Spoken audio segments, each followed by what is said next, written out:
আসসালামু আলাইকুম এভরিওয়ান। নিশ্চয়ই সবাই ভালো আছো। আর দেখতেই পাচ্ছ বড় সাইজের ২টি বাইং মাছ। আর আমার এই ভিডিওটা ঠিক তাদের জন্য যারা বাইং মাছ খেতে পছন্দ করো।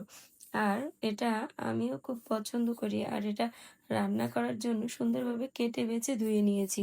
আর রান্না করার জন্য কড়াইতে পরিমাণ মতো তেল, তেজপাতা দিয়ে আমি পেঁয়াজ কুচিটাকে সুন্দরভাবে বাদামি কালার করে নিব। আর বাদামি কালার হয়ে গেলে মাংস রান্না করার যে মশলাগুলি ইউজ করতে হয়, যেমন আদা বাটা, রসুন বাটা, জিরে বাটা আর শুকনো মরিচের গুঁড়া, স্বাদ মতো লবণ, হলুদের গুঁড়ো দিয়ে মশলাটাকে সুন্দরভাবে কষিয়ে নিতে হবে। আর আমি এতে কিছু পরিমাণ টমেটোও দিয়ে দিলাম। দেওয়ার পরে মশলাটা সুন্দরভাবে কষিয়ে নিলাম এবং দিয়ে দিলাম মাছগুলি দেওয়ার পরে হালকা নেড়ে চেড়ে কষিয়ে নিব। কষিয়ে নেওয়ার পরে আমি পরিমাণ মতো পানি দিয়ে এটাকে সিদ্ধ করে নিয়েছি। আর সিদ্ধ করা হয়ে গেলে আমি নামানোর আগে কিছু ধনিয়া পাতা দিয়ে দিব। আর কার কার ভালো লাগলো অবশ্যই